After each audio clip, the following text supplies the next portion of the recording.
مدد کن یا معین الدین چشتی سرورہ شاہ کریمہ دستگیر اشرفا حرمت روح پیمبر یک نظر کن سوئے ما.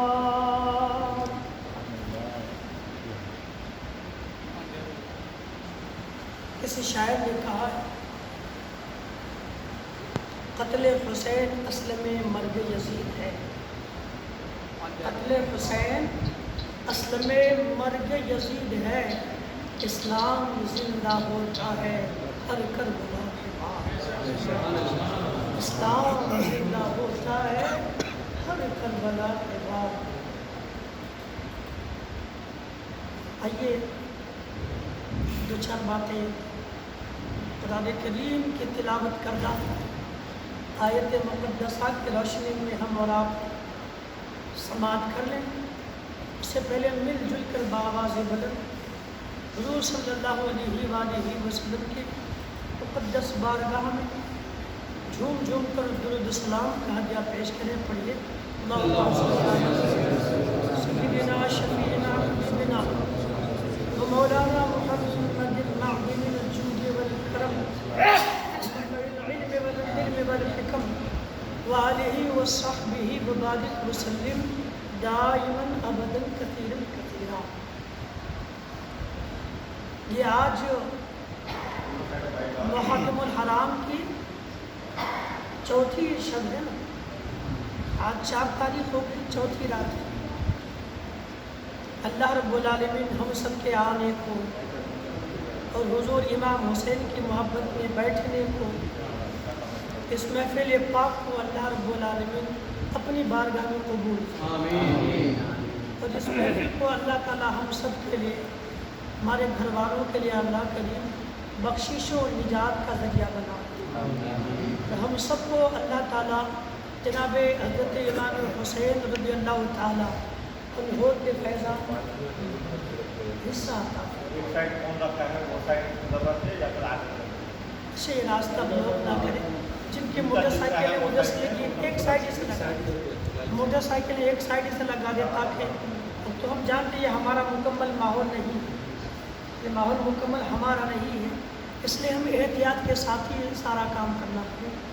اس لیے جن کی موٹر سائیکلیں ادھر سے لگی ہیں وہاں سے نکال کے ایک سائڈ کریں.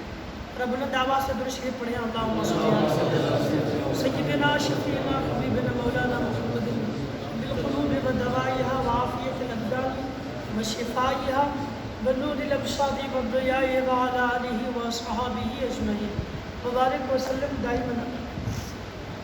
قرآن کریم کا دوسرا پارہ سورۃ البقرہ رکو نمبر 3 ہے اور آیت نمبر 154 اللہ رب العالمین جل جلالہ کا فرمان عالی شان ہے وَلَا تَقُولُوا لِمَنْ يُقْتَلُ فِي سَبِيلِ اللَّهِ أَمْوَاتٌ بَلْ أَحْيَاءٌ وَلَٰكِنْ لَا تَشْعُرُونَ.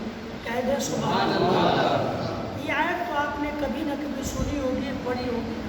اس کا مفہوم بھی بہت حد تک آپ کے سمجھ میں ہوگا، لیکن میں بھی اس آیت مقدسہ کے مفہوم کو آپ کے سماعتوں کے حوالے کر دوں گا کہ اس آیت مقدسہ میں اللہ تبارک و تعالیٰ نے کیا بیان فرمایا ہے، اس آیت مقدسہ کا مفہوم کیا ہے. میں بھی آپ کو انشاءاللہ چند منٹوں کے بعد اس کا مفہوم آپ کے سماعتوں کے حوالے کر دوں گا. لیکن ایک چیز میں آپ سب سے پوچھنا چاہتا ہوں، کہنا چاہتا ہوں کہ ہم جس کی یاد میں یہاں بیٹھے ہیں وہ اللہ کے مقرب بندے ہیں، اللہ کے نیک بندے ہیں، اللہ کے محبوب ترین بندے ہیں، اللہ کے محبوب کے نواسے ہیں، جن کی محبت کے لیے خود نبی نے دعا کر دی مولا کریم میرے نواسوں سے تو محبت فرما، جنتی جوانوں کے سردار. اللہ کے محبوب نے اپنے نواسوں کے لیے جنتی پھول کا بھی ذکر کیا ہے. میں حدیث بھی آگے پڑھ دوں گا انشاءاللہ. تو امام حسین رضی اللہ تعالیٰ عنہ کربلا کے میدان میں توجہ ہے نا، سن لے نا، کہے سبحان اللہ. کربلا کے میدان میں امام حسین آئے، اکیلے نہیں آئے، تنہا نہیں آئے، چھوٹے چھوٹے بچے بھی ساتھ میں تھے، چھوٹی بچیاں بھی ساتھ میں تھیں، پردہ نشین خواتین بھی موجود تھیں، مرد حضرات بھی تھے، ان میں جوان بھی تھے، ان میں بوڑھے بھی تھے، 60 سال کے بوڑھے بھی اس میں موجود تھے۔ یہ جو مشہور و معروف روایت میں جو 72 نفوس قدسیہ کربلا کے میدان میں جو 72 عاشقان مصطفیٰ نے جام شہادت نوش کی، اس میں بچے، جوان، بوڑھے، ہر طرح کے لوگ تھے۔ کیوں آئے کربلا کے میدان میں؟ دین کی خدمت کے لیے۔ یزیدیوں نے اسلام کے چہرے کو مٹانا چاہا تھا، یزید اور یزیدیوں نے اسلام کے چہرے کو بگاڑنا چاہا تھا، اسلام کے تعلیم کو غلط رویے سے لوگوں تک پہنچانا چاہتا تھا، قانون اسلام کو توڑنا چاہتا تھا، اسلام کے تعلیمات کو موڑ مڑوڑ کر کے دنیا تک پہنچانا چاہتا تھا۔ اور اللہ کے نبی کے نواسے جن کے نگر، جن کے رگوں میں، جن کے نسوں میں خود نبی کا خون موجود ہے، اللہ کے محبوب کے نواسے موجود ہو، جن کے لیے اللہ کے نبی نے کہا تھا کہ میں حسین سے ہوں، اور حسین سنے ہیں آپ نے؟ مشہور روایت ہے نا، حسین منی وانا من الحسین، حسین مجھ سے، میں حسین سے ہوں۔ نبی نے اب حسین کے لیے کہا کہ میں حسین سے ہوں، حسین مجھ سے ہے۔ تو امام حسین کی موجودگی میں کوئی بندہ اسلام کے چہرے پر داغ دھبا لگانا چاہے، حضور امام حسین کی موجودگی میں کوئی انسان اسلام کی شبیہ کو خراب کرنا چاہے، حسین اعظم کی موجودگی میں کوئی انسان اسلام کی تعلیمات کو موڑ مڑوڑ کر کے دنیا تک پہنچانا چاہے، اور حضور امام حسین ان تمام چیزوں کو برداشت کرے، کہ ہو سکتا ہے کیا؟ ہو سکتا ہے۔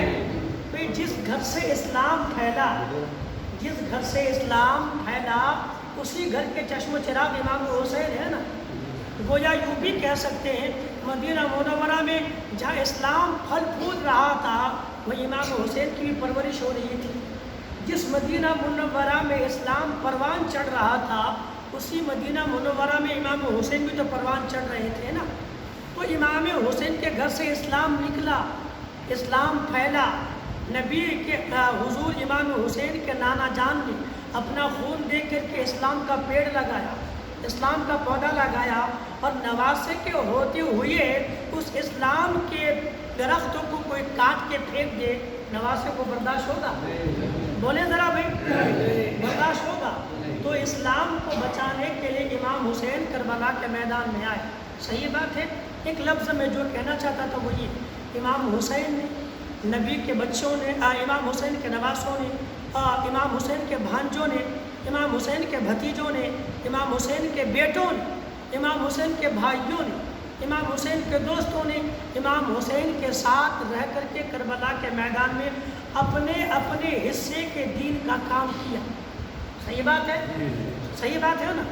کربلا کے میدان میں انہوں نے اپنے حصے کا کام کر دیا۔ وہ مسلمان تھے، اسلام کو بچانے کے لیے، ایمان بچانے کے لیے، اسلام کو صحیح طریقے سے، اسلام کا وہی چہرہ جو نبی نے دنیا کے لوگوں کو دکھایا تھا، دنیا کے کونے کونے تک پہنچانے کے لیے کربلا کے میدان میں اللہ تبارک و تعالیٰ کے ان مقدس بندوں نے اپنا خون کا قطرہ، آخری قطرہ بہا کر کے بھی اسلام کی حفاظت کی، اپنے حصے کے دین کی خدمت انہوں نے کر لی۔ صحیح بات ہے؟ بولے ذرا۔ اب میں آپ سے پوچھنا چاہتا ہوں، وہ مسلمان تھے، انہوں نے جان دے کر دین کی خدمت کی، وطن قربان کر کے دین کی خدمت کی، نو نہالوں کے قربانی دے کر کے بھی دین کی خدمت کی۔ آپ سے میں پوچھنا چاہتا ہوں، ہم نے اسی دین کی خدمت کے لیے کیا کیا؟ آپ نے اپنے حصے کے دین کی خدمت کتنی کی؟ اپنے جگر پہ ہاتھ رکھیں، اب اپنے سینے پہ ہاتھ رکھیں۔ میں بھی اپنے آپ کو مسلمان کہتا ہوں، آپ بھی اپنے آپ کو مسلمان کہتے ہیں، اسلام والے کہتے ہیں۔ کربلا کے پیغام اسلام کی حفاظت کے لیے تو ہم کو ملا ہے نا، ہم نے اپنے حصے کا کام کیا ہے۔ ہم نے بچپن سے لے کر کے جوانی بڑھاپے تک ہم میں سے کتنے لوگوں نے دین کی خدمت کی؟ آپ کہیں گے میں نماز پڑھتا ہوں، وہ آپ ہی کے لیے، کہیں گے میں روزہ رکھتا ہوں، وہ آپ کا خود کا کام ہے، آپ کہیں گے میں زکوٰۃ دیتا ہوں، یہ بھی آپ کی ذمہ داری ہی، کہیں کہ میں حج کرتا ہوں، یہ بھی آپ کی ذمہ داری ہے۔ یہ دین کا کام نہیں، آپ کا خود کا کام ہے۔ دین کا کام کیا کیا؟ اب کہیں گے دین کا کام کیا ہے، تو تفصیل تو بہت سارا ہے، میں 2 لفظوں میں بیان کر دوں۔ دین کا کام مطلب یہ ہے کہ دنیا کے ایسے کام جو آپ کو دین کے خلاف سمجھ میں آتا ہے کہ یہ کام دین کے خلاف ہے، میرا پڑوسی کر رہا ہے، میرا بستی والا کر رہا ہے، میرے خاندان کے لوگ کر رہے ہیں، رشتہ دار کر رہے ہیں، دوست و احباب کر رہے ہیں، اب آپ قدم بڑھائے، آگے گئے، ان کا ہاتھ پکڑا اور کہا یہ کیا کر رہے ہو؟ تم مسلمان ہو، اسلام کی شبیہ خراب کرنا چاہتے ہو، جو کام اسلام میں نہیں ہے وہ تم کیوں کر رہے ہو؟ جب کہ تم کو مسلمان بنایا تمہیں اچھا کام کرنا چاہیے، برا کام کیوں کرتے ہو؟ برائیوں سے بچنا چاہیے، پھر برائیوں کے قریب کیوں گیا؟ یعنی نماز روزہ وغیرہ چھوڑ کر کے ان کے علاوہ کیا کبھی آپ نے اسلام کی تبلیغ کے لیے اسلام کی صحیح تعلیمات اپنے گھر میں پیش کی، اپنے پڑوسیوں کو بتایا، اپنے دوستوں کو بتایا؟ کیا کبھی آپ نے کسی کا ہاتھ پکڑ کے ان کو کہا یہ حلال ہے، یہ حرام ہے؟ کیا کبھی آپ نے کسی مسلمان کا ہاتھ پکڑ کے کہا یہ جائز ہے، یہ ناجائز ہے، یہ کرنا چاہیے، یہ نہیں کرنا چاہیے، اللہ کی نافرمانی کیوں کرتا ہے؟ کیا کبھی ہم نے اپنے حصے کے دین کا کام کیا؟ نہیں کیا ہے تو ہم کب کریں؟ کیا ہم صرف نام کے مسلمان ہی بن کے رہ جائیں گے؟ کربلا کا میسج تو یہ بھی ہے نا کہ اے دنیا کے لوگوں، ہم نے اپنے حصے کا کام کر دیا ہے، اب جب کبھی اس دین پر کسی قسم کا حملہ ہو اور تم اس زمانے میں موجود ہو تو تمہاری ذمہ داری بنتی کہ تم بھی اپنے حصے کے دین کا کام کرو۔ ہم نے کیا کیا؟ گھر بنایا، دکان بنایا، زمین خریدا، مال جمع کیا، پراپرٹی کو جمع کیا، بینک بیلنس بنایا، گاڑی بنگلہ لیا، بس اپنے دوست یاروں میں اب پکنک منائی، ایک دوسرے کے ہنسی مذاق کر لیے، من ہوا گھومنے چلے گئے، من ہوا وہ کام کر لیے، من ہوا یہ کر لیے، اپنی زندگی میں یہ سارا کام کرتے ہیں۔ منع نہیں آپ کیجیے، لیکن کیا کبھی آپ نے ٹائم نکال کر کے دین کی خدمت کی؟ اگر نہیں تو کب کریں؟ کیا ہم صرف یہی بس انکار کرنے کے لیے، انتقال کرنے کے لیے پیدا کہ یہ کام کرو مر جاؤ؟ خدا را اپنے آپ سے سوال کریں اور یہ ذمہ داری سمجھیں کہ مجھے بھی اپنے حصے کے دین کا کام ذرا بولیں کریں گے انشاءاللہ۔ اس گرتا موڑ میں مسلمانوں کی کافی آبادی نہیں ہے، مگر جتنی تھوڑی بہت آبادی ہے ہم سب مل کر کے ان تمام لوگوں تک جو نماز چھوڑ کے گھر بیٹھا ہے، جو دین سے دور بیٹھا ہے، جو برائے نام مسلمان ہے مگر دین نہیں جانتا ہے، تو کیا کم سے کم ان تک دین کا پیغام پہنچائیں گے؟ بولے ذرا، اپنے گھر میں گھر والے، اپنے بچے ہیں، اولاد ہے، بیوی ہے، کیا ان کو دین کا پیغام پہنچائیں گے؟ انہیں قرآن کا پیغام پہنچائیں گے؟ آپ کو نہیں آتا ہے، یہاں پر آپ آئیں، روزانہ عشاء کے بعد محفل ہوتی ہے، کچھ نہ کچھ دین کا مسئلہ ہوتا ہے، اسے آپ سنیں، سیکھیں اور اسی مسئلے کو ہو بہو اپنے دوستوں تک پہنچائیں۔ یاد رکھیں، آپ جن تک دین کی تعلیم پہنچائیں گے وہ عمل کرے نہ کرے، آپ جتنی باتیں کہیں گے ہر لفظ کے بدلے میں خدا آپ کو ثواب عظیم عطا فرمائے۔ کریں گے انشاءاللہ۔ اللہ رب العالمین ہم سب کو دل سے اپنے دین کا کام کرنے کے توفیق عطا کرے۔ میں منقبت کے چند اشعار پڑھ دیتا ہوں، اس کے بعد کربلا والوں کی زندگی پر دو چار باتیں، اور شہید اعظم کے علاوہ جو بھی مسلمان خدا کی راہ میں شہید ہوتا ہے تو شہید ہونے کے بعد کیا وہ مر جاتا ہے یا ان کے بعد اس کی زندگی ہے کہ نہیں؟ ہم قرآن ہی کی آیت کو پڑھ کر کے اس کی شہیدوں کی زندگی کو پروف انشاءاللہ سمجھنے کی کوشش کریں گے، سنیں گے انشاءاللہ۔ ایک بار بلند آواز سے کہتے ہیں سبحان اللہ، سبھی لوگ کہیں سبحان اللہ۔ پر ملاحظہ فرما لیں،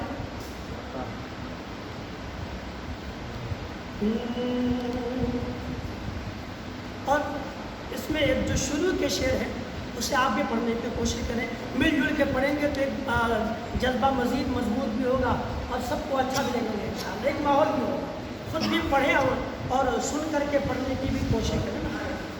حق نبھانا، حق نبھانا میرے حسین کا ہے، حق نبھانا میرے حسین کا ہے، حق نبھانا، حق نبھانا میرے حسین کا ہے، حق نبھانا میرے حسین کا ہے،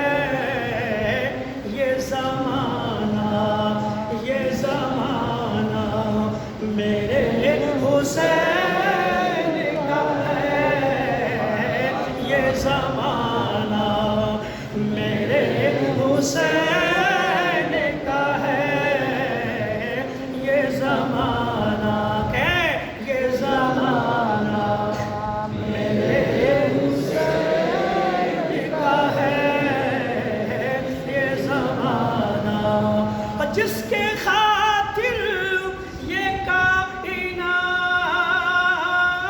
بنی، جس کی خاطر یہ کائنات بنی، ایسا نانا ایسا نانا میرے حسین کا ہے، ایسا نانا میرے حسین کا ہے، حق نبھانا میرے حسین کا ہے یہ زمانہ میرے حسین کا ہے۔ باب خیبر اکھاڑا ہے جس نے، بتائے نا خیبر کا قلعہ کس نے اکھاڑا تھا؟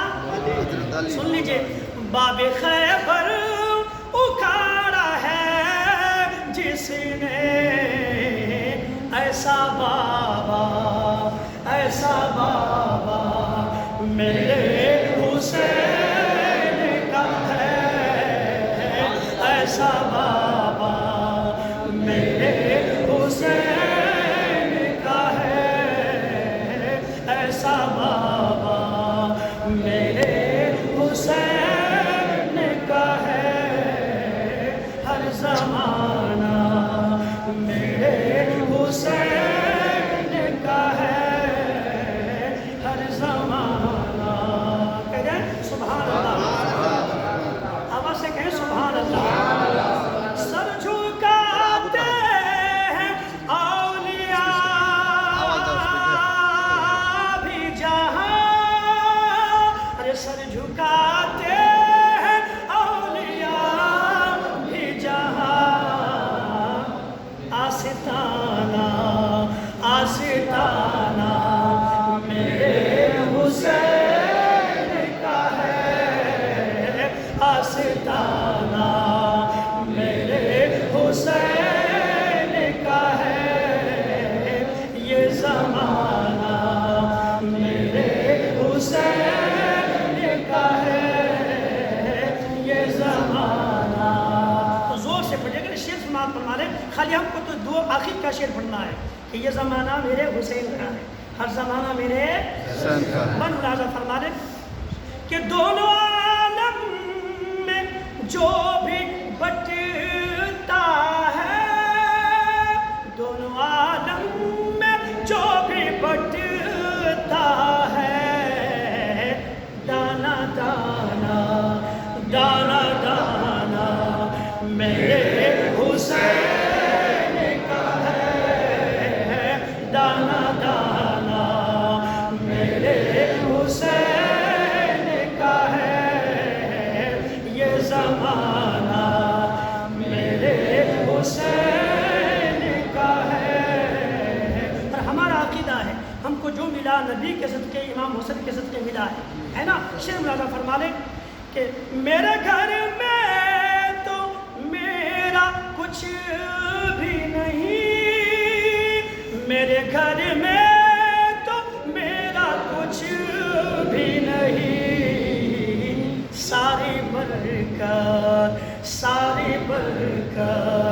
میرے حسین کا ہے، ساری برکت میرے حسین کا ہے، ساری برکت۔ اچھا کوئی یہ کہے گا کہ سنیوں نے کیا نکالا بھی ترنم کے انداز میں امام حسین کی تعریف کرتا ہے، تو ہم کہیں گے بھئی ہم تو بہت بات کرتے ہیں، ہم تو بہت بات میں کرتے ہیں۔ 1400 سال پہلے اللہ تبارک و تعالیٰ نے امام حسین کی تعریف قرآن کریم میں فرما دی۔ کل آیا سنے نہیں؟ کل کیا سنے نہیں؟ اللہ نے کہا انما یرید اللہ یذہب عنکم الرجس اہل البیت ویطہرکم تطہیرا۔ تو امام حسین نبی کے گھر والوں میں نہیں ہے کیا؟ بولے ذرا ہے نا؟ جب نبی کے گھر والوں کی تعریف خدا نے کر دی تو تو ہم کون سی بدعت کرتے ہیں؟ ہم تو اللہ کی سنت ادا فرماتے ہیں۔ یہ سمجھنے والے کے پھر وہ ذرا اپنے ذہن کو وسیع کر کے سمجھے گا کہ پھر اسے بدعت نہیں بلکہ حقیقت میں اپنے اسلاف کی یاد تازہ کرنے سے یاد رکھے گا اللہ کے ولیوں کا ذکر کرنا خدا ہی کا ذکر کرنا۔ ہر زمانہ میرے حسین کا ہے، ہر زمانہ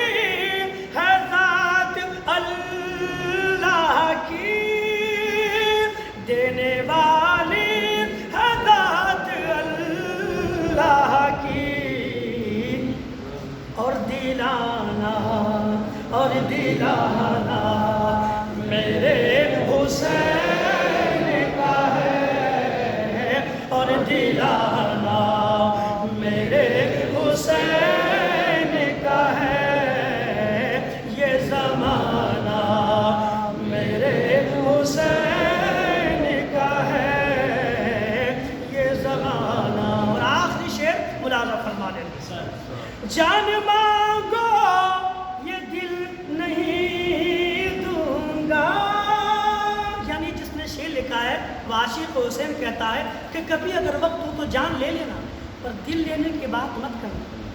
اور حقیقت اگر اس فلسفہ کو ہم سمجھے نا تو آج کے جتنے جوان ہوس کا پجاری بن کر کے غیر محرم لڑکیوں سے محبت کا اظہار کرتے ہیں کہ تم سے بہت پیار کرتا ہوں، دس از ناٹ لو، یہ تو صرف ہوس ہے۔ پیار کرنا ہے تو نبی سے پیار کرو، پیار کرنا ہے تو نبی کے نواسوں سے پیار کرو، اس لیے کہ نبی نے بشارت دے دی میرے نواسوں کی محبت میری ہی محبت ہے۔ جس نے نبی کے نواسوں سے پیار کیا وہ حقیقت میں نبی سے پیار کیا، اور جس نے نبی سے پیار کیا گویا اس نے حقیقت میں خدا ہی سے پیار کیا۔ اگر دل لگانا ہو تو اللہ کے ولیوں سے لگاؤ، دل لگانا ہو تو کربلا کے شہزادوں سے لگاؤ، دل لگانا ہے تو اللہ کے نبی سے لگاؤ۔ یہ محبتیں آپ کو شرمسار نہیں کرے گی، جن کے دل میں حسنین کی محبت ہوگی جہاں بھی رہے گا دیوانہ بن کے زندگی۔ یہ محبتیں انسان کو بدنام نہیں کرتی بلکہ یہ محبت پہ جو بندہ قربان ہو جاتا ہے خدا دنیا میں بھی اور آخرت میں اس کا نام چرچا کر دیتا ہے۔ تو شاعر نے کہا کہ میری جان مانگ لو لیکن دل نہیں، کیوں؟ ملاحظہ فرما لیں کہ جان مانگو یہ دل نہیں دوں گا، جان مانگو یہ دل نہیں دوں گا، کیوں؟ کیوں؟ دل دیوانہ، دل دیوانہ میرے حسین کا ہے، دل دیوانہ میرے حسین کا ہے، حق دیوانہ میرے حسین کا ہے، یہ زمانہ میرے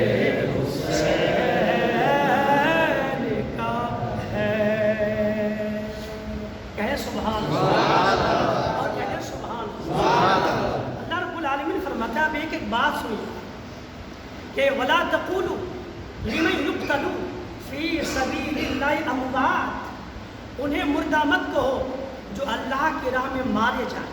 وَلَا تَقُولُوا لِمَنْ يُقْتَلُوا، جو اللہ کی راہ میں مارے جائیں انہیں مردہ مت کہو۔ یہ قرآن ہے نا، اور یہ نہیں کہ کوئی اللہ رب العالمین کو کہانی بتا رہا ہے، یہ نہیں کہ اللہ تبارک و تعالیٰ کو یہی بات کہہ رہا ہے بلکہ یہ بات بالکل حق ہے، اور قیامت تک کے لیے ہر وہ خوش نصیب مسلمان جو دین کی سربلندی کے لیے، دین کی خدمت کے لیے اپنی جان خدا کی راہ میں دے دے گا ان کے لیے قرآن نے مژدہ دے دیا ہے۔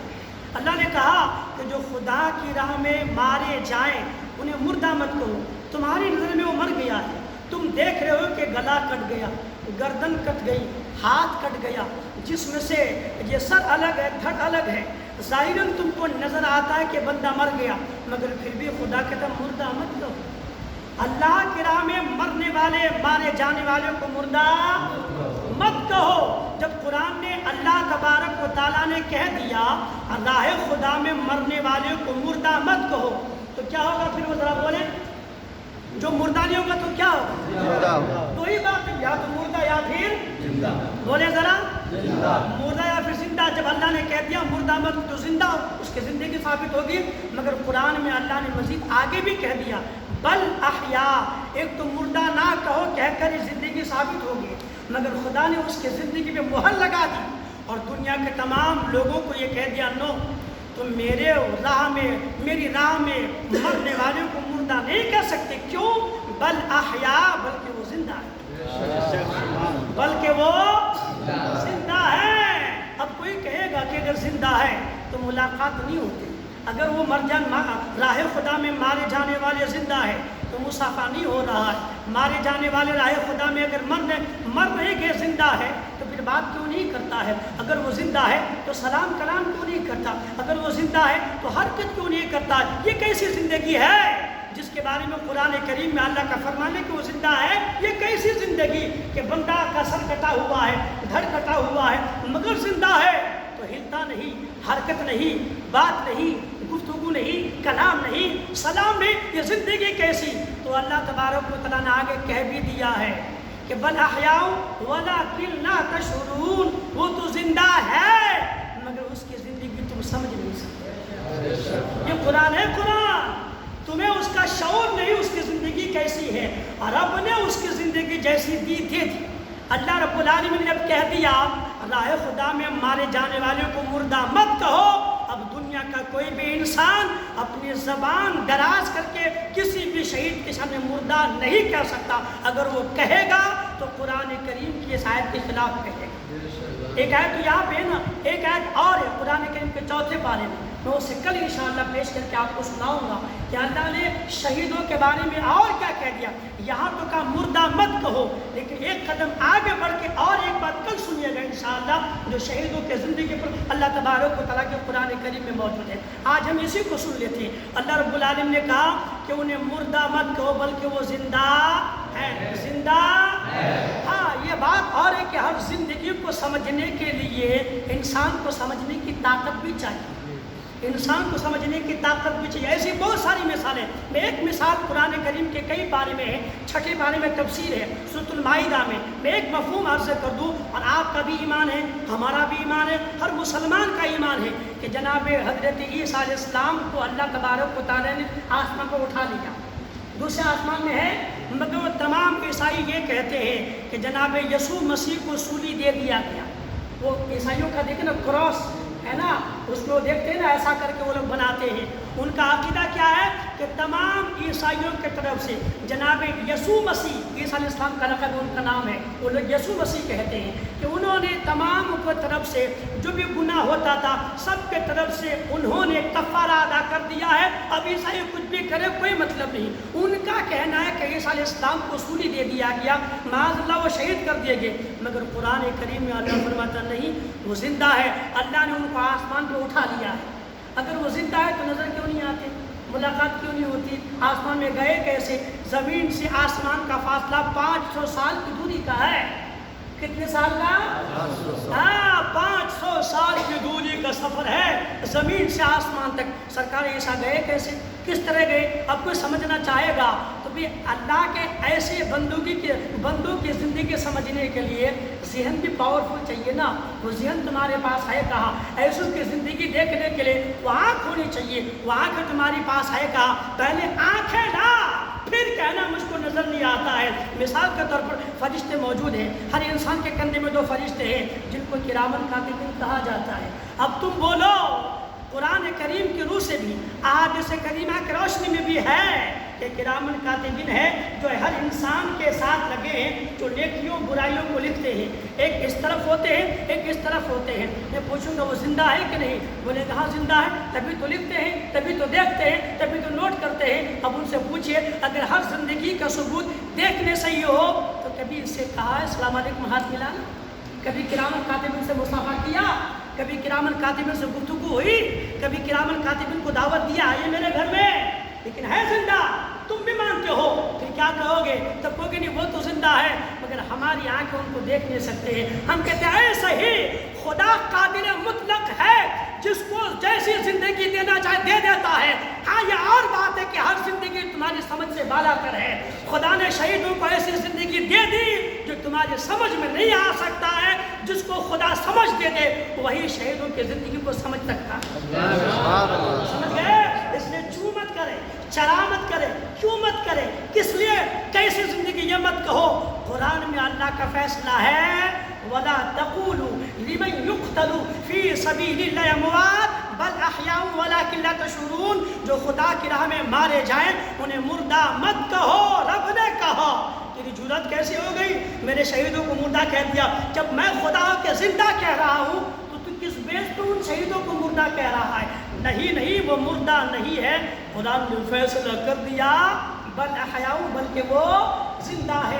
ہاں اللہ نے ان کو ایسی شان کی زندگی عطا فرما دی کہ تم ان کی زندگی سمجھ نہیں سکتے۔ صحیح ہے؟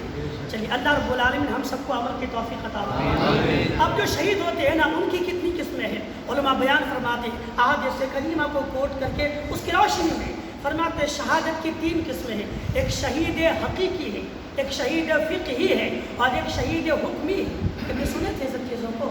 ایک ہے حقیقتاً شہادت اور ایک ہے فقہاً شہادت اور ایک ہے حکماً شہادت۔ تینوں کا درجہ الگ الگ ہے۔ جو بندہ خالص خدا کے دین کی سربلندی کے لیے، اسلام کی خدمت کے لیے، اسلام کی تبلیغ کرتے کرتے ظالم کے ہاتھوں شہید ہو جائے وہ اصلی شہید ہے، وہ حقیقی شہید ہے۔ ان کا رتبہ بلند و بالا، ان کا مقام بلند و بالا، ان کی شان بلند و بالا، ان کی رفت بڑی بلند و بالا ہے، ان کی بے شمار شان ہے۔ ایک شان ملاحظہ فرما لیں، ایسے شہید جو شہادت کا جام نوش کر جائیں نا، جب وہ شہید ہو جائیں انہیں غسل نہ دیا جائے گا، ان کا کپڑا ہٹایا نہ جائے گا، اسی خون کے ساتھ اسی کپڑے میں، ہاں اگر کفن کا کپڑا کم پڑتا ہے الگ سے کپڑا دے دیا جائے، مگر اس کو جنازے کی نماز پڑھ کر کے ہے نا ان کو ویسے ہی شہادت، ویسے ہی شہیدوں کو جو ہے دفن کر دیا جائے۔ یہ ان کا مقام ہے، قیامت میں اسی شان سے اٹھیں گے قیامت میں۔ اور ایسے شہیدوں کے لیے علماء کرام نے حدیثوں کو پڑھ کے بخاری شریف ہے، ترمذی شریف ہے، مسلم شریف ہے، مشکاہ شریف کی روایتیں ملتی ہے جس کا مفہوم یہ ہے اللہ کے نبی فرماتے ہیں جو بندہ خدا کی راہ میں شہید ہوتا ہے نا، لوگ تو دیکھتے ہیں ہاتھ کٹ رہا ہے، گردن کٹ رہی ہے، گلا کٹ رہا ہے، جسم کٹ رہا ہے، کتنی تکلیف ہوگی، کتنی پریشانی ہوگی، کتنا دکھ ہوتا ہوگا، کتنا درد ہوتا ہوگا کہ ہاتھ کٹ رہا ہے، کان کٹ رہے ہیں، ناک زبان وغیرہ کٹ جاتے ہیں، کتنا درد ہوگا۔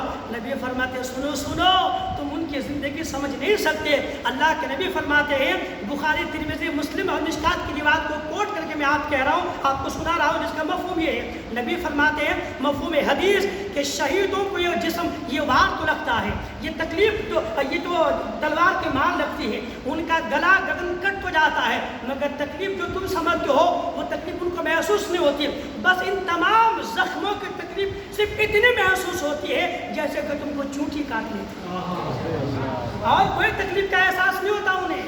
تکلیف ہوتی ہوگی مگر محسوس نہیں ہوتا۔ محسوس خالی کتنا ہوتا ہے جیسے آپ کو ہم کو چونٹی نے کاٹ لی، بس شہیدوں کے گردن پر گلے پر تلوار چلنے کا اتنا ہی درد ان کا احساس ہوتا ہے۔ سبحان اللہ، سوچے کتنا مقام ہے اللہ رب العالمین کے راہ میں مارے جانے والے شہیدوں کا۔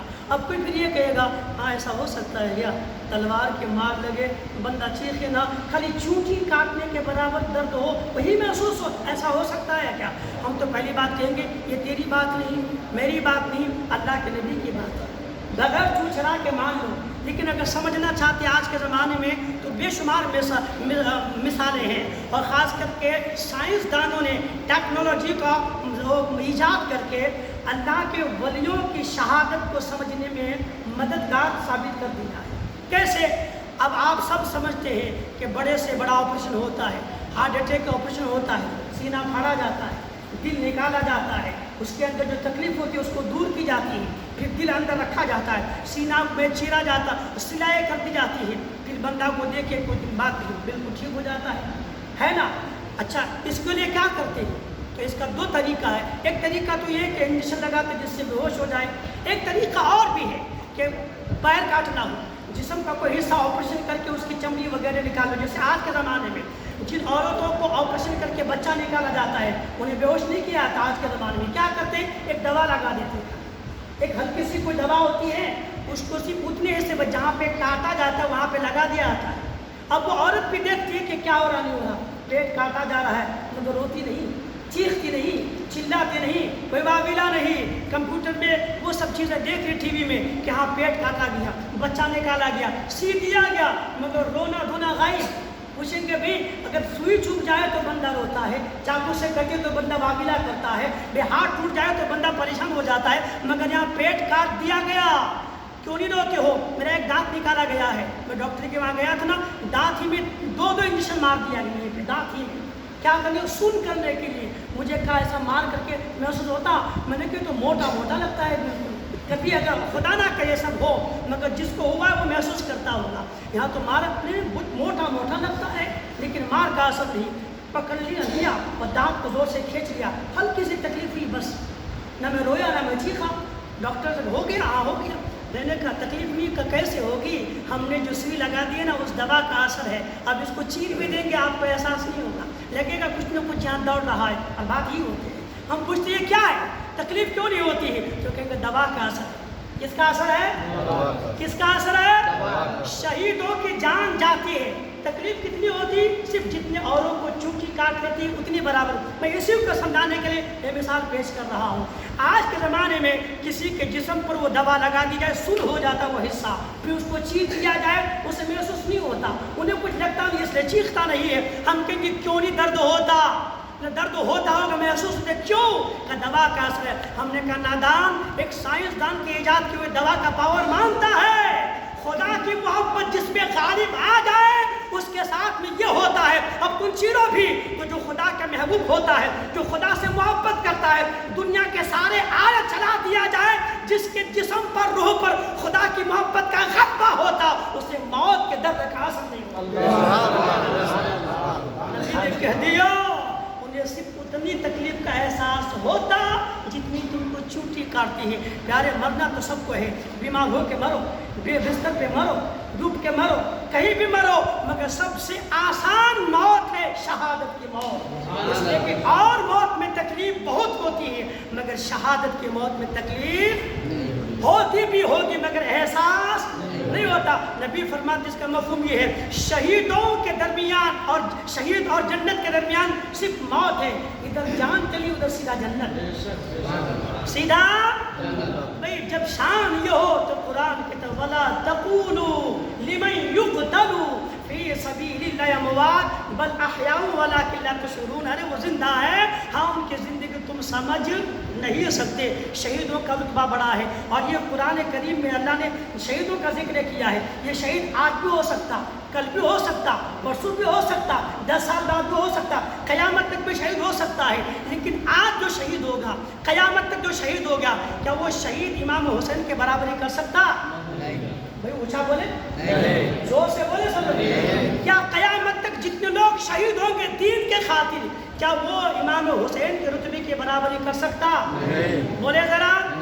جب آج کے شہید کا عالم یہ ہے وہ مرتا نہیں زندہ رہتا، تو بدر جولا کہنا پڑے گا میرا حسین کل بھی زندہ تھا اور آج بھی زندہ ہے۔ قیامت تک اللہ نے امام حسین کو زندگی عطا فرما دی۔ ارے مرتے وہ ہیں جن کے دل میں ایمان نہیں ہوتا، جن کے دل میں ایمان ہوتا ہے مر کر بھی وہ خدا ان کو زندگی عطا فرما دی۔ نعرہ تکبیر، نعرہ رسالت، شان امام حسین زندہ باد، نعرہ حیدری، نعرہ تکبیر۔ اب یہاں آپ نے سن لیا نا کہ یہ زندہ ہے، لیکن میں کل ایک آیت اور آپ کو سناؤں گا کل، کہ کچھ ایسے لوگ چلتے پھرتے مگر مردہ ہے۔ چلتے پھرتے مگر مردہ ہے۔ آپ جاننا چاہیں گے کون ہے وہ چلتا پھرتا مردہ؟ کبھی دیکھے ہیں؟ بولے کبھی دیکھے ہیں؟ میں دکھاؤں گا، کل دیکھیں گے انشاءاللہ، کل آئیں گے نا۔ کل میں ابھی قرآن سے میں بناوٹی بات نہیں کرتا، مجھے بناوٹی بات کرنی آتی بھی نہیں، مجھے لفاظی نہیں آتی ہے، جو حقیقت ہے وہی پیش کرنے کا میں عادی بھی ہوں۔ کل میں آپ کو قرآن کریم کی آیت پڑھ کے سناؤں گا۔ خدا نے کہا کچھ ایسے بھی ہیں جو چلتے پھرتے ہیں، کھاتے پیتے ہیں، مگر مردہ ہے، مگر زندگی کیسی مردہ کیسی بھائی؟ کھانے پینے والا مردہ کیسے ہو گیا؟ گلا کٹ گیا مگر زندہ۔ یہ قرآن کریم کی آیت ہی میں ہے، یہ خدا کی شان، جس کو چاہے گلا کٹنے کے بعد بھی زندگی دے دے۔ یہ خدا کی شان، جس کو چاہے کھاتے پیتے بھی مردہ بنا دے۔ کل سنیں گے انشاءاللہ، ہے نا؟ آج اتنا سن لیجئے، اللہ نے کہا جو خدا کے راہ میں مارے جاتے ہیں انہیں مردہ پھر کیا ہے وہ؟ زندہ۔ ہاں، خدا نے اس شان کی زندگی دی کہ تم ان کی زندگی سمجھ نہیں سکتے۔ اب ایک روایت سن لیجیے، میں اب دو روایت یہاں رہ کے وقت زیادہ ہو جائے گا، پر ایک ہی میں پڑھ دیتا ہوں۔ میں جنید بغدادی رضی اللہ تعالیٰ عنہ کے واقعہ آپ کو آج بتانا چاہتا تھا، اگر وقت اجازت دے گا تو میں بتا دوں گا، ورنہ کل بتاؤں گا جناب جنید بغدادی رضی اللہ تعالیٰ عنہ کی تاریخ کے پس منظر میں خدا نے کیسا ان کو رتبہ عطا فرمایا۔ آج سن لیجیے شہیدوں کی زندگی پر۔ جناب امام جلال الدین سیوطی علیہ الرحمہ بہت بڑے مفسر ہیں، ان کی کتاب ہے جلالین شریف قرآن کریم کی، اور دنیا کے تمام دارالعلوم میں یہ کتاب پڑھائی جاتی ہے نا۔ ان کی کتاب ہے شرح الصدور، اس میں انہوں نے ایک واقعہ لکھا ہے، سنیں گے انشاءاللہ۔ شہید مرتے نہیں بلکہ کیا ہے وہ؟ کیا ہے وہ؟ اللہ اللہ موت کو کس نے مسیحا کر دیا؟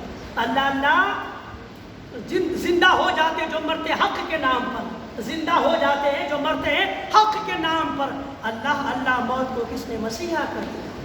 ہے نا؟ تو موت جو شہیدوں کو مرتے نہیں زندہ ہے۔ امام جلال الدین سیوطی علیہ الرحمہ نے اپنی کتاب شرح الصدور میں ایک واقعہ لکھا ہے کہ ملک شام کے 3 بھائی تھے، اور تینوں کا مسئلہ تھا بس راہ خدا میں لڑو، جہاد کرو، روزہ رکھو، عبادت کرو۔ ملک شام کے رہنے والے تھے۔ لکھا کہ اس میں امام جلال الدین سیوطی علیہ الرحمہ، جس کو ہر مکتب فکر کے لوگ مانتے، ہم سنی نہیں، ہر کوئی مانتے ان کو، ان کی کتابیں تمام دارالعلوم میں پڑھائی جاتی ہیں۔ کیا نام ہے اس کتاب کا؟ جلالین شریف۔ مگر واقعہ لکھا کہ شرح الصدور میں فرماتے ملک شام کے 3 بھائی تھے، تینوں کا کام تھا راہ خدا میں جہاد کرو، لڑو، جہاد کرو، لڑو، جہاد کرو، لڑو۔ ایک بار کسی جنگ میں گئے تھے، اور گئے کہاں؟ رومیوں کے ہاتھوں تینوں بھائی گرفتار ہوئے۔ 3 بھائی، تینوں کے تینوں رومیوں کے ہاتھ گرفتار ہو کر کے رومی لشکروں نے اپنے بادشاہ کے سامنے تینوں بھائیوں کو پیش کر دیا۔ دیکھا تینوں کے تینوں کڑیل جوان ہیں، حسین و جمیل ہیں، جوانی لہرا رہی ہے بالکل۔ تو بادشاہ نے کہا ایک کام کرو، ہم تم کو ماریں گے نہیں، بس اتنا ہے کہ اسلام چھوڑ دو، ایمان چھوڑ دو، اور ہماری دین عیسائیت کو قبول کر لو، بدلے میں تم کو ہم دولت بھی دیں گے اور اپنی بیٹیوں سے شادی بھی کرا دیں گے، بس خالی دین چھوڑ دو، اسلام چھوڑ دو۔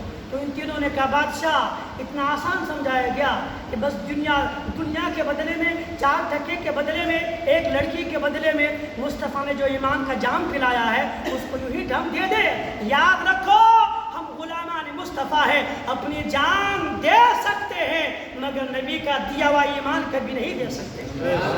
مرنا پسند ہے مگر ایمان دینا پسند نہیں۔ تو کہا بادشاہ نے سوچ لو، اگر تم اپنا دین نہیں بدلو گے، دھرم نہ بدلو گے تو تمہاری جان جائے گی۔ کہا بادشاہ ایک جان کا ہے، 1000 جانیں بھی ہوتی تو راہ خدا میں قربان کرنے کو تیار ہے، تم سے جو ہو کرو مگر ہم تو ایمان نہیں دیں گے۔ اب بادشاہ نے وزیروں کو حکم دیا کہ زیتون کے تیل لا کر کے 3 بڑے بڑے کڑھائی میں ڈالو، اور تینوں کڑھائیوں کے تیل کو خوب گرم کرو، خوب کھولاؤ۔ تینوں کڑھائیوں میں تیل ڈالا دیا، تیل کو کھولایا گیا، اور پھر کہا گیا دیکھو تیل تمہارے سامنے ہے، اگر ابھی بھی تم نے اپنا دین نہ چھوڑا تو تم کو اس کھولتے ہوئے تیل میں زندہ ڈال دیا جائے گا۔ تو انہوں نے کہا کوئی بات نہیں، ہم جان دینے سے ڈرتے نہیں ہیں، ہم جان دینے سے نہیں ڈرتے، تمہارا کام ہے تم کرو، لیکن الحمدللہ ایمان پر جئیں گے اور ایمان پر ہی اپنی جان دیں گے۔ تو بادشاہ نے کہا کہ بڑے بھائی کو اس کھولتے ہوئے تیل میں ڈال دیا جائے۔ ان دونوں بھائیوں کے سامنے بڑے بھائیوں کو پکڑ کے کھولتے ہوئے تیل میں ڈال دیا گیا۔ تو جب تیل کھولے گا تو ہوگا کیا؟ بندہ کباب ہو جائے، دیکھتے ہی دیکھتے پورا گوشت ختم ہو گیا، ہڈیاں تیل میں تیر ہو گئی۔ اب بادشاہ نے ان دونوں کو کہا تم نے دیکھا تمہارے بھائی کا حال کیا ہے، تمہارے لیے وقت ہے، موقع ہے، اگر تم چاہو تو اپنی جان بچا سکتے ہو، شرط وہی ہے کہ اپنا دین چھوڑو، عیسائیت کو قبول کر لو۔ دونوں نے کہا نہیں ہم بھی اپنی جان دینا پسند کریں گے لیکن ایمان دینا پسند، ذرا بولے بھائی نہیں کریں گے۔ وہ بھی تو مسلمان تھے نا، وہ بھی تو مومن تھے نا، مگر آج کے زمانے میں بہت مسلمان ملیں گے پیسے کے بدلے ایمان بیچ رہا ہے، لڑکی کے بدلے ایمان بیچ رہا ہے، دولت کے بدلے ایمان بیچ رہا ہے، کسی کو صحبت میں آ کے ایمان دے رہا ہے۔ اور آج کی تاریخ میں یہ آج 2024 کی بات میں آپ کو بتا رہا ہوں، نہ جانے کتنی لڑکیاں ایسی ہیں جو پیسوں کے لالچ میں، بلڈنگ کے لالچ میں، گھومنے کے لالچ میں، کاروبار کے چکر میں آ کر کے غیر مسلم سے محبت کا اظہار کر کے اس غیر مسلم کے ہتھے چڑھ کر کے اپنا ایمان کا سودا کرتی ہے، عزت کا سودا کرتی ہے، دنیا کی بربادی مول لیتی ہے اور ہمیشہ ہمیشہ کے لیے آخرت کی بربادی خرید لیتی ہے۔ کس کے لیے؟ 4 پیسوں کے لیے، 4 دن کی عیش کے لیے صرف۔ انہیں پتہ نہیں ایمان کی دولت کتنی بڑی عظیم ہے۔ ساری دنیا اگر بیچ دیا جائے ایمان خریدنے کے لیے تو ساری دنیا کی دولتیں دنیا مل کر کے ایمان کی قیمت نہیں ہو سکتی۔ وہ دولت ایمان ہے۔ دونوں بھائیوں نے کہا نہیں بادشاہ تم اپنا کام کرو، ہم اپنی جان دینے کو تیار ہیں لیکن ایمان دینے کو تیار نہیں ہے۔ دوسرے منجلے بھائی کو پکڑا گیا، کہا ڈالو اس کو زیتون کے تیل میں، تیل بالکل کھول رہا تھا، ڈال دیا گیا۔ دیکھتے دیکھتے ان کا بھی گوشت ختم، ہڈیاں تیل میں تیرنے لگی۔ اب چھوٹے بھائی کی باری تھی، جب اس کو کہا گیا تو اس نے بھی کہا میں بھی جان دینا پسند کروں گا لیکن ایمان نہیں۔ وزیر آگے بڑھا، اس نے کہا کہ بادشاہ سلامت میری رائے ہے، مشورہ ہے کہ یہ جوان ہے بھی، یہ چھوٹا ہے دونوں میں سے اور بالکل حسین و جمیل ہے، یہ آپ اس کو میرے حوالے کر دیں، میں اس کو بہلا پھسلا کر کے اپنے دل میں لے کے آ جاؤں، نہیں آئے گا تو پھر جو آپ فیصلہ کریں کر لیجیے گا۔ تو بادشاہ نے کہا ٹھیک ہے لے جاؤ۔ اب وہ وزیر اس جوان کو لے کر کے گھر آیا، گھر میں لا کے کمرے میں بند کر دیا، اپنی بیٹی کو بلا کے کہا بیٹی تمہارے حسن کا چرچا پورے شہر میں ہے، تمہارے حسن کا چرچا پورے شہر میں ہے، ایک جھلک دیکھنے کو لڑکے بےتاب ہیں، میں ایک کام تمہارے ذمے سونپتا ہوں۔ لڑکی نے کہا بابا کیا کام ہے؟ کہا ایک لڑکا ہے مسلمان ہے، اس کے 2 بھائیوں کے ساتھ میں حشر ہوا ہے، میں چاہتا ہوں کہ اس لڑکے کے ایمان کو لوٹ کر کے اس کو عیسائی بنا لیا جائے، اگر یہ بندہ ہماری جھانسی میں آ کر کے عیسائی بن گیا تو بادشاہ ہم کو مالا مال کر دے۔ بیٹی نے کہا میرے ذمے کیا کام ہے؟ کہ تمہارے ذمے کام ہے کہ آپ نے حسن کا جلوہ دکھا کر کے اس جوان کو اپنی محبت میں پھنسا کر کے ان کے ایمان کو لوٹو، اس کو عیسائی بنا دو۔ تو لڑکی کہنے لگی ابا حضور کوئی بات نہیں، یہ کام میرے بائیں ہاتھ کا کھیل ہے، مجھ کو ایک جھلک دیکھنے کے لیے یہ گلی محلے نہیں بلکہ پورے شہر کے لڑکے ترستے ہیں کہ ایک بار مجھ کو دیکھ لے گا تو اپنے ایمان چھوڑ کے وہ میرا دیوانہ ہو جائے گا، جو ہی دیوانہ ہوگا اپنا کام کر جاؤں گا۔ ٹھیک ہے، شام ہوئی نا، وہ لڑکی وزیر کی توجہ ہے نا، کہے سبحان اللہ یا رسول اللہ یا حبیب اللہ یا حسین، تو اللہ کے نیک بندوں کی شان دیکھیں۔ وہ بیٹی کہنے لگی میرے بائیں ہاتھ کا کھیل ہے۔ شام ہوئی، وہ لڑکی آئی بن ٹھن کر کے سور کر کے اس جوان کے کمرے میں دروازہ کھولی، اندر گئی، اللہ اللہ کیا دیکھتی ہے وہ لڑکی، وہ وزیر کی حسین و جمیل بیٹی، تو وہ جوان لڑکا اپنے سر کو پیشانی کو سجدے میں رکھا ہے، اللہ کا ذکر کر رہا ہے۔ وہ لڑکی اندر آ کے شرات بھر کھڑی رہی کہ یہ جوان ایک جھلک خالی مجھ کو دیکھ لے تو کام ہو جائے، رات بھر انتظار کرتی رہی، مگر اللہ کا بندہ اپنی آنکھیں اٹھا کر کو اس کو دیکھا نہیں، خدا کی عبادت میں لگا رہا، رات بھر نفل پہ نفل پڑھتا جا رہا تھا، حتیٰ کہ صبح ہو گئی، لڑکے سر پٹک کر کے دروازہ بند کر کے باہر آ گئے۔ وزیر نے پوچھا بیٹی کیا کام ہوا؟ تو پھر بیٹی کہنے لگی نہیں ابا حضور لگتا ہے کہ آج اس مسلمان کی کوئی عبادت کی رات تھی، پتہ نہیں کیا کر رہا تھا، اس نے مجھ کو گھور کے ایک بار دیکھا تک نہیں، مجھ کو دیکھنا پسند تک نہ کیا، وہ تو اپنی عبادت میں مشغول رہا، مجھ کو وقت دے دی۔ پھر وہ دوسری رات گئی، اس دن بھی رات کو دیکھتے کیا ہے کہ جوان عبادت کر رہا ہے، 1 رات 2 رات 3 رات مسلسل 40 راتیں، کتنی راتیں؟ 40 راتیں جاتی رہی، مگر خدا کا وہ مقدس بندہ مصطفیٰ کریم کی محبت کا جام پینے والا، جس کے دل میں ایمان ٹوٹ ٹوٹ کے بھرا ہو، وہ ہم جیسے نہیں تھے، وہ آپ جیسے نہیں تھے، وہ ہماری طرح نہیں تھے، لڑکی کو دیکھا دل دے دیا، اس کو دیکھا تو دل دے دیا، اس کو دیکھا تو پھسل گیا، اس کو دیکھا تو ایمان برباد کر دیا، اس کو دیکھا تو اپنے عقیدوں کو تباہ کر دیا۔ نہیں، وہ اس زمانے کے مسلمان تھے، یہ وہ مسلمان تھے جن کے سینے میں نبی کی محبت پھوٹ پھوٹ کے بنی تھی۔ وہ سمجھتے تھے دنیا کے تمام حسن آج لے کر ختم ہو جائے گا، مگر مصطفیٰ کریم کا حسن کل بھی باقی تھا اور آج بھی باقی ہے، قیامت تک باقی رہے گا۔ دیوانہ بننا ہے تو کسی لڑکی کا نہیں، مصطفیٰ کریم کا دیوانہ بن کے دیکھو۔ جس نے نبی کی محبت کا جام پی لیا وہ اگرچہ زمین کے اندر ہے، کل بھی ان کا نام زندہ تھا اور آج بھی ان کا نام زندہ ہے۔ دنیا کے کونے کونے میں ہزاروں اللہ کے ولیوں کے آپ کو مزارات ملیں گے جن کے گنبد گواہی دیتے ہیں۔ یہ وہ عام لوگ نہیں تھے، یہ وہ لوگ تھے جن کے دلوں میں مصطفیٰ کریم کی محبت کا جام بھرا ہوا تھا۔ وہ زمین کے اندر اگرچہ ہے مگر فیض زمین کے باہر والوں کو ملا کرتا ہے۔ 40 راتیں ہو گئی، لڑکی جاتی رہی آتی رہی مگر نہ 40ویں رات جب لڑکی گئی نہ دیکھا کہ پھر نماز پڑھتا ہے۔ جب اس لڑکی نے پکار کے کہا آواز میں، کس مٹی کے بنے ہو تم، ہو کون سا جام پیے ہو، کس کی محبت میں دیوانہ ہو کہ میں تمہارے پاس بن ٹھن کر کے آتی رہی مگر تم نے مجھے ایک بار دیکھنا گوارا کر لیا۔ میں تم کو بدلنے آئی تھی مگر تمہارے پاس آتے آتے تم کو اس حالت میں دیکھتے دیکھتے اپنے آپ کو میں نے بدل دیا۔ میں تم کو بدلنے آئی تھی جوان، مگر تمہارے افعال نے، تمہارے کیریکٹر نے، تمہارے کردار نے، تمہارے انداز نے مجھ کو بدلنے پہ مجبور کر دیا ہے۔ کس سے محبت کرتا ہے؟ تو کہا میں دنیا والے سے نہیں، دنیا بنانے والے خدا سے محبت کرتا ہوں۔ جس کی محبت کا عالم ہے، ایک لڑکی بڑی حسین و شمیل کمرے میں آتی رہی، لوگ تو خوخار بھیڑیے کی طرح ایسی لڑکیوں کو دیکھا کرتے ہیں مگر تو ایک پلک اٹھا کے دیکھا تک نہیں۔ یقیناً تیری محبت سچی ہوگی، اے جوان مجھے بدل دے۔ تو جس سے محبت کرتا ہے اس کا کرنا پڑا کہ مجھے مسلمان بنا۔ اس جوان نے اسے کلمہ پڑھایا، مسلمان بنی۔ اب وہ کہتے کہ میرا باپ عیسائی، یہ بادشاہ عیسائی ہے، ملک عیسائیوں کا ہے، صبح پتہ چلے گا میرے باپ کو کہ میں بدلنے آئی تھی، تم کو بدلنے کے بدلے خود کو بدل لیا ہے تو ہم کو جان سے مار دیں گے۔ کیا کریں؟ میں استبلی میں جاتی ہوں، 2 گھوڑے لے کر کے آتا ہوں، رات یہاں سے اس علاقے سے دور لے کر جائیں گے جہاں تک ہمارے ابا کی پہنچ نہ ہو۔ کہا کوئی بات نہیں۔ تو لڑکی گئی استبل، 2 گھوڑا تیار کر، ایک پہ لڑکا ایک پہ لڑکے دونوں سوار ہوئی اور گھوڑے کو سر پر دوڑا۔ رات بھر چلتے رہے۔ صبح کا سویرا جو ستارہ نمودار ہوا، پلٹ کر کے دیکھتے کیا ہے، اور لڑکی بھی اور وہ جوان بھی کہ کچھ گھوڑے سوار گھوڑا دوڑا کر کے پیچھے چلے آ رہے ہیں۔ لڑکی نے کہا او ہم پکڑے تھے۔ تو جوان نے کہا کوئی بات نہیں، میں کوئی عام انسان نہیں ہوں، رب نے مجھ کو میدان کارزہ کا ہیرو بنایا ہے، یہ اگر 4-5 ہوں گے تو تنہا میں مقابلہ کر لوں گا، ڈرو نہیں، اور اگر جان جائے گی بھی تو کوئی پچھتاوے کی بات نہیں، خدا کی محبت میں جان چلی جائے گی۔ جب دھول چھٹی نہ قریب آئے تو دیکھا کیا ہے کہ وہی میرا 2 جوان بھائی جس کو بادشاہ نے آنکھوں کے سامنے تیل کی کڑھائی میں ڈال دیا تھا، جوان گھوڑے پہ سوار چلے آ رہا ہے، ساتھ میں ایک نورانی جماعت اور ہے۔ قریب آئے، سلام کیا، سلام و کلام کے بعد پوچھا بھائی کس لیے آنا ہوا تم اس حالت میں؟ تو کہا تم کو نہیں معلوم اللہ رب العالمین نے قرآن کریم میں کہا ہے وَلَا تَقُولُوا لِمَنْ يُقْتَلُ فِي سَبِيلِ اللَّهِ أَمْوَاتٌ بَلْ أَحْيَاءٌ وَلَٰكِن لَا تَشْعُرُونَ، جو خدا کے راہ میں مارے جائے انہیں مردہ مت کہو، خدا ان کو زندگی عطا فرماتا ہے، ہم رب کی عطا سے زندہ ہے۔ کس لیے آنا ہوا؟ کہ ہم کو سب پتا چل گیا ہے، رب نے ہمیں سب بتا دیا، ہم تم دونوں کا نکاح کرنے کے لیے آئے۔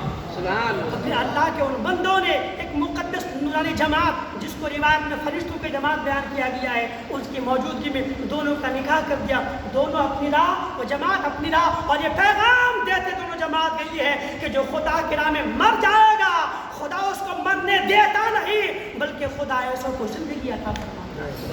قرآن کہتا ہے وَلَا تَقُولُوا لِمَنْ يُقْتَلُ فِي سَبِيلِ اللَّهِ أَمْوَاتٌ بل احیاء ولکن لا تشعرون۔ ایمان مضبوط رکھے، ہماری کوئی بات الحمدللہ اہل سنت والجماعت تو کوئی بات بناوٹی بھی ہوتی ہے، جتنے عقیدے رکھتے ہیں ان تمام عقیدوں کا پروف قرآن کریم سے ہے، اس لیے ایمان مضبوط رکھے، محبت کرے حسین سے، محبت کرے امام حسن سے، محبت کرے نبی کے حضور صلی اللہ علیہ وسلم سے، محبت کرے اللہ تبارک و تعالیٰ سے۔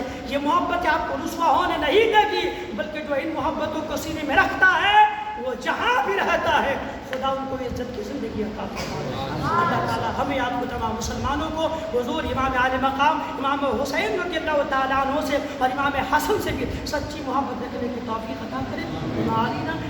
السلام علیکم و رحمۃ اللہ وبرکاتہ۔